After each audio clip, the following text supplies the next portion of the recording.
Sejam bem-vindos ao programa Cidade Brasil. Eu sou Hamilton Cidade. No programa de hoje, vamos falar sobre a retirada do FGTS no exterior. Logo em seguida, imagens do Coquetel Rio 2016, organizado pelo Consulado do Brasil aqui em Montreal, que contou com a presença do presidente da Embratur, Vinícius Lumertz. Depois o nosso assunto vai ser cinema no nosso programa e para nós encerrarmos o nosso programa, vamos com a cápsula de saúde bucal com a doutora Savana Maia. Fiquem sintonizados no programa Cidade Brasil que começa agora.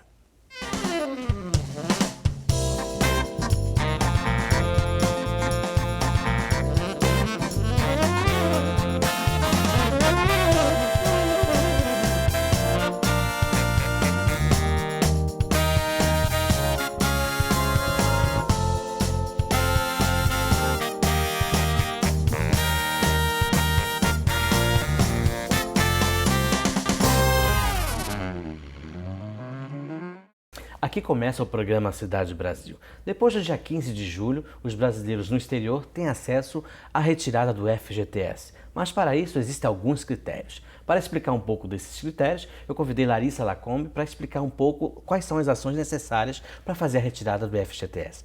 Larissa, que é cônsul adjunta, seja bem-vinda ao programa Cidade Brasil. Obrigada. Obrigada, Milton. Obrigada pelo convite. É uma excelente essa oportunidade para divulgar o serviço novo que o consulado, como você disse, está oferecendo desde o dia 15 de julho, quando a gente foi oficialmente habilitado pela Caixa Econômica Federal para oferecer esse serviço à comunidade brasileira no Canadá. Todos os consulados brasileiros no Canadá passaram a oferecer o serviço no dia 15. Em que consiste o serviço?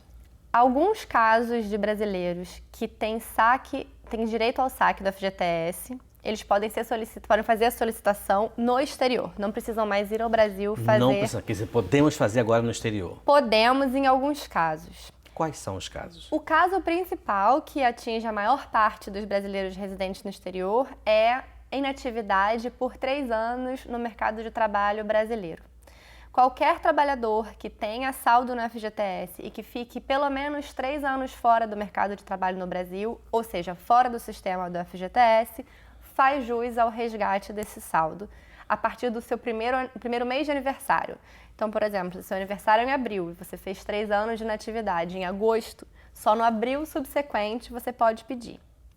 E tem mais algumas situações também, aposentadoria, contrato rescindido sem justa causa, mas o que a gente vê é que a imensa maioria, 90% dos casos que chegam aos consulados, são de pessoas que estão inativas no mercado de trabalho do Brasil há pelo menos 3 anos.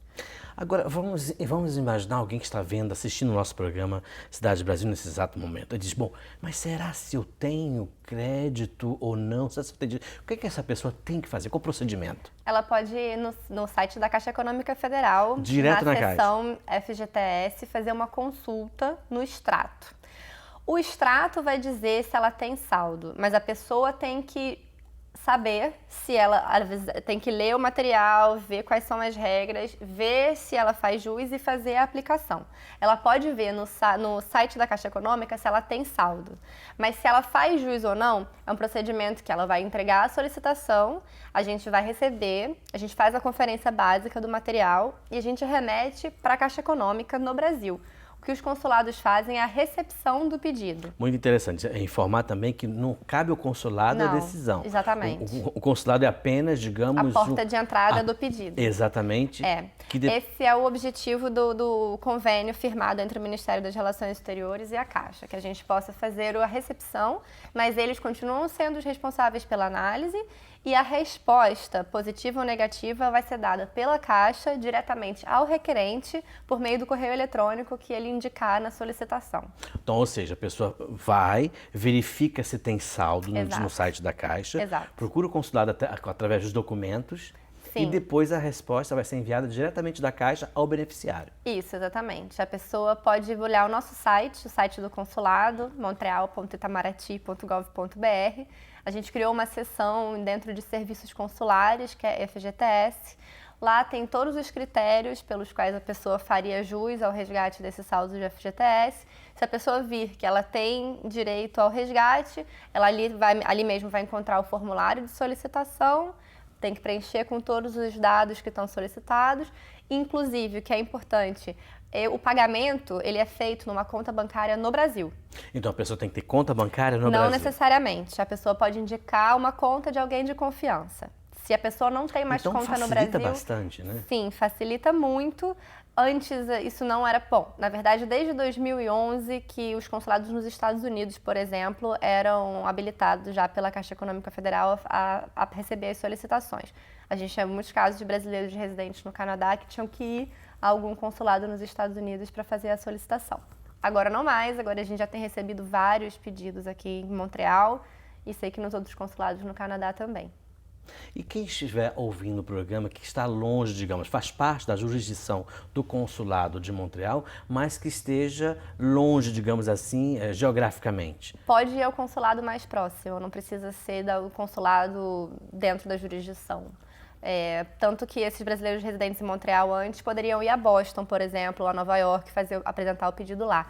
A questão é que o pedido, o formulário, ele tem que ser preenchido, mas em casa, mas ele tem que ser assinado diante de um agente consular. Então, ou seja, é necessária a presença física? Sim, é necessária a presença física no consulado, mas pode ser em qualquer consulado habilitado. E agora todos os consulados no Canadá, além dos Estados Unidos, também estão habilitados. Já que nós estamos falando do consulado, o Consulado do Brasil organizou recentemente um coquetel em homenagem à realização dos Jogos Olímpicos 2016 e contou ano. inclusive com a presença do presidente da Embratur. Exatamente. Né, que esteve presente aqui conosco, dando todo um brilho especial, que foi o Vinícius Lumertz. Né? E deu, assim, digamos, um pontapé inicial, que foi, digamos assim, não somente para os Jogos Olímpicos, mas para incrementar o turismo no Brasil. Sim. E para nós encerrarmos, muito obrigado pela tua presença, vamos ficar com imagens agora do coquetel, justamente Rio 2016, aqui em Montreal. E o Cidade Brasil volta logo após. Meu coração vagabundo quer guardar o mundo em mim. Meu coração vagabundo. Programa Cidade Brasil, fazendo sempre a cobertura dos eventos brasileiros aqui em Montreal. Hoje, uma festa, um coquetel de lançamento, ou seja, dando boas-vindas às Olimpíadas de 2016 no Rio de Janeiro. E o presidente da Embratur está aqui conosco, justamente marcando a sua presença, para falar um pouco sobre as ações que a Embratur pretende agir para justamente promover os Jogos Olímpicos de 2016 no Rio de Janeiro. O presidente Vinícius Lumertz está aqui conosco, vai falar um pouco das ações da Embratur para justamente 2016. Bom, nós viemos aos Jogos Pan-Americanos, acompanhando também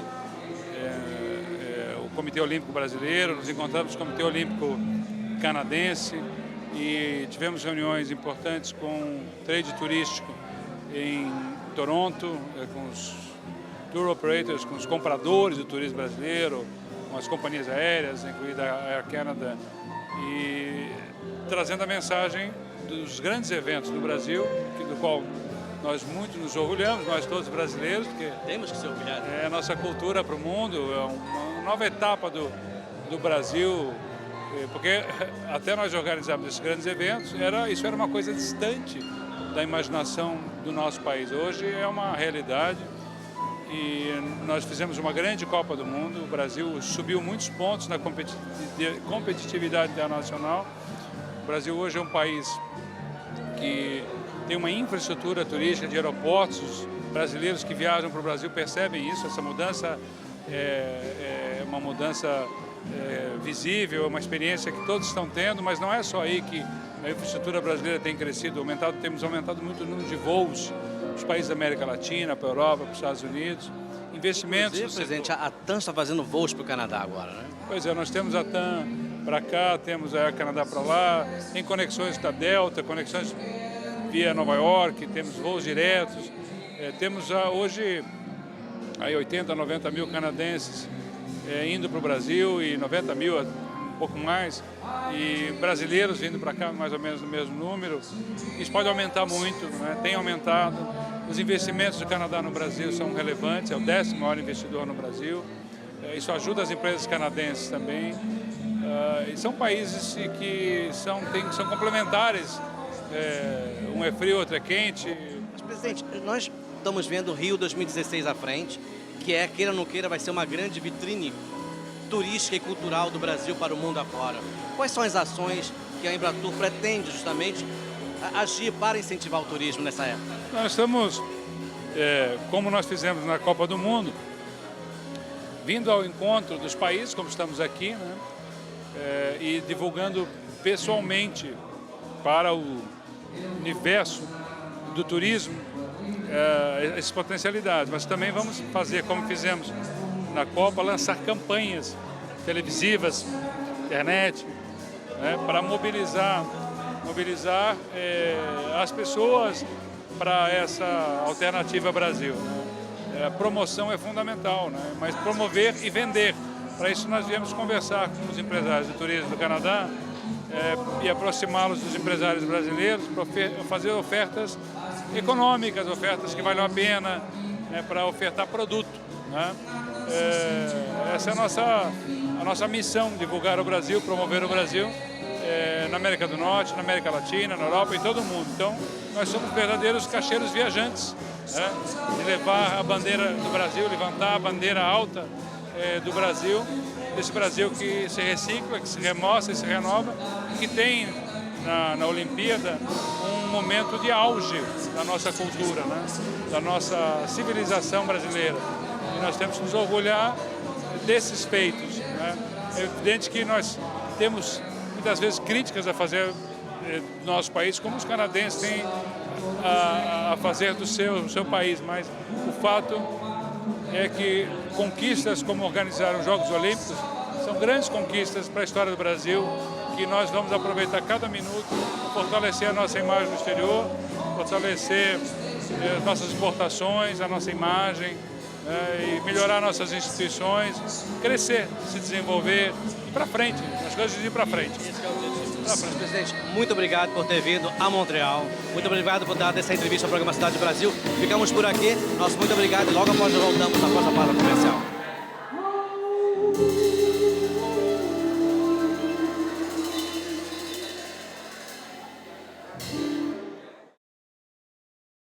De volta ao programa Cidade Brasil. Hoje recebo o produtor de cinema Paulo Leite, que além de produtor, é professor de produção cinematográfica na Escola de Cinema em Lisboa, para falar, obviamente, de cinema. Paulo, seja bem-vindo ao programa Cidade Brasil. Muito obrigado. Como começou a tua paixão pelo cinema? Começou quando eu era muito criança. Eu devia ter 2, 3 anos. Eu já não tinha idade sequer para me lembrar de nada, mas eu me lembro de forma muito distinta vendo filme de terror abraçado com meu pai, na televisão Record, na TV Record, na TV Globo, isso no fim dos anos 70, e vendo os filmes com Christopher Lee, Peter Cushing, Drácula, todos esses filmes fantásticos eu via com meu pai, agarrado no peito dele. E foi assim que começou a minha paixão por cinema. E justamente uma paixão que começou através de filmes de terror. Exatamente. Que te levaram a trabalhar em cinema de terror, exatamente. Começou daí. Eu sempre adorei cinema de terror, é o gênero que eu gosto mais. E a partir desses filmes eu fui sempre evoluindo e vendo mais e mais e mais e mais, e nasceu a vontade de fazer filmes de terror. Como que você situa o mercado de filmes de terror no Brasil e em Portugal? Eu digo de produção. É curioso.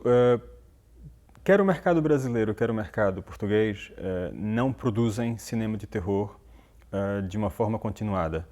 Quer num país, quer no outro, há muito pouca produção de cinema de terror. Há algum cinema amador, há ótimas curtas-metragens, são filmes muito curtinhos, coisas muito específicas, mas é uma pena que quer Portugal, quer o Brasil, não produzam cinema de terror de forma consistente e continuada. E eu gostava de mudar isso. Justamente dando um passo, produzindo, né? Você, inclusive, está com um projeto novo?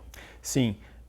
Nós abrimos uma produtora há pouco tempo e, justamente, é uma produtora pensada especificamente para trabalhar com cinema de terror.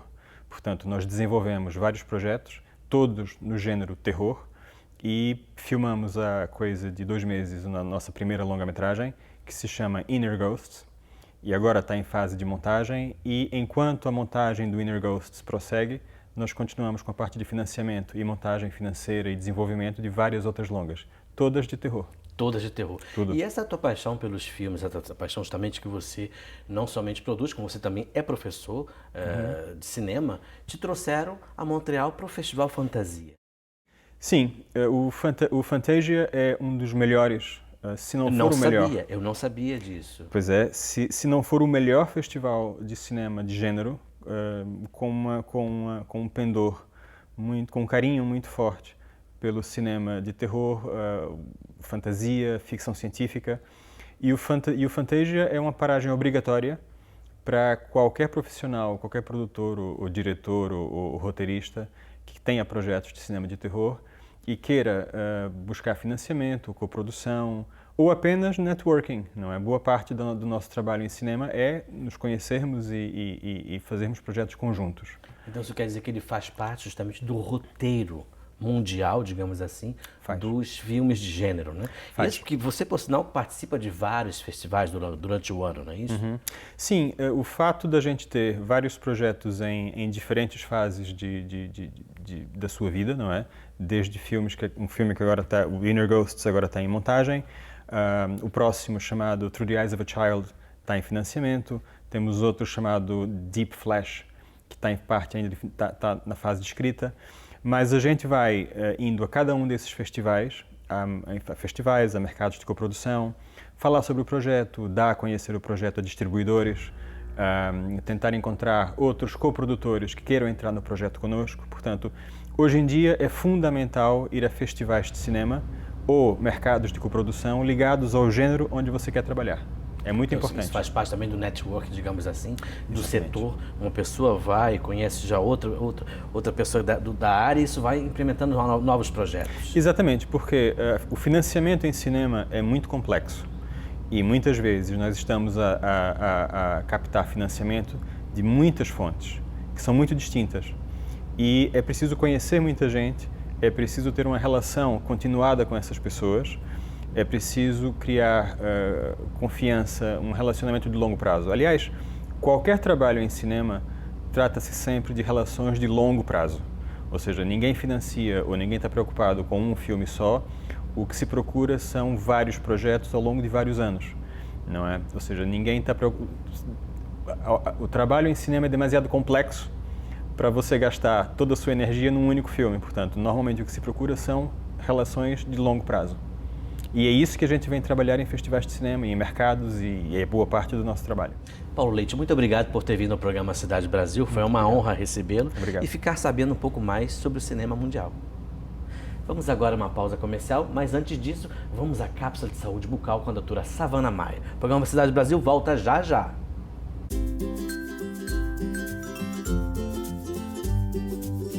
Olá, bem-vindos à nossa cápsula de saúde bucal. Eu sou a doutora Savana Maia, dentista em Montreal. Hoje nós estaremos aqui respondendo a pergunta da Karina Lopes, da Adriana de Oliveira Davidson e da Mariana Santos Dias.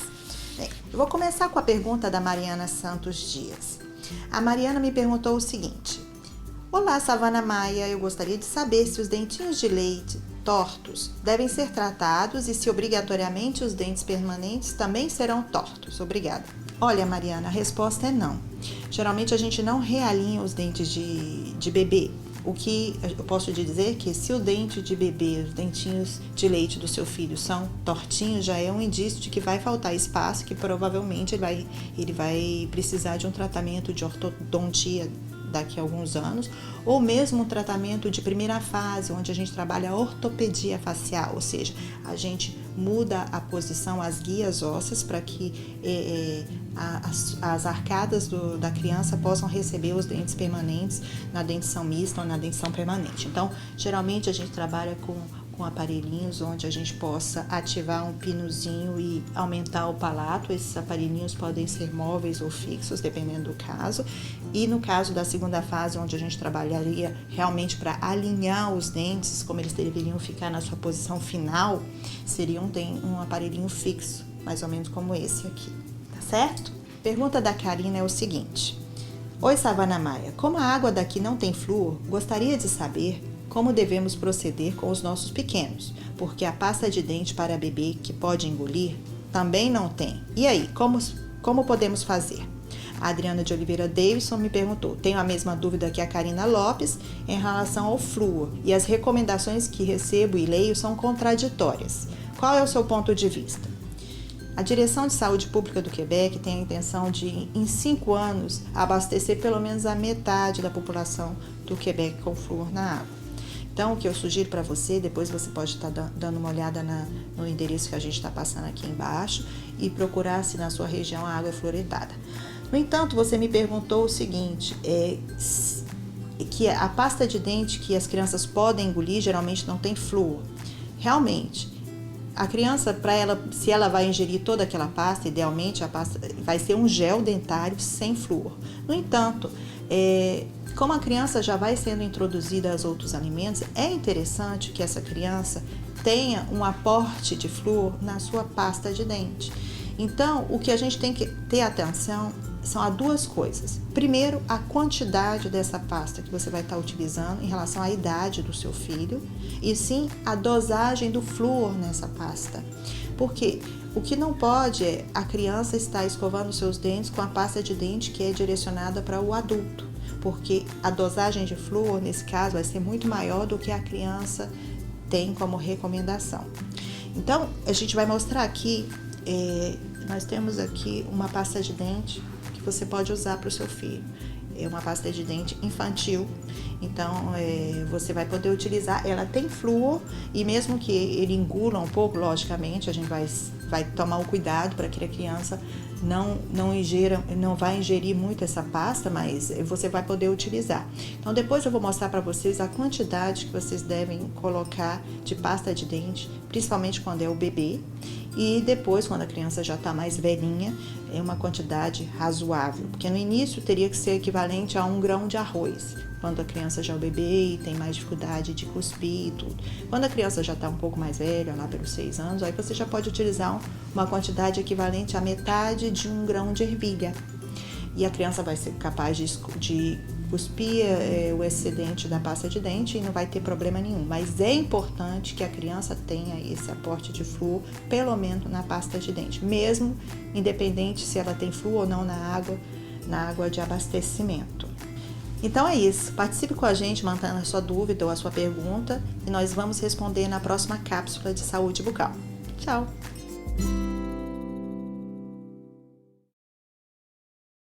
Aqui termina o programa Cidade Brasil. Muito obrigado pela audiência de todos vocês e até o nosso próximo programa aqui na ICI Televisão.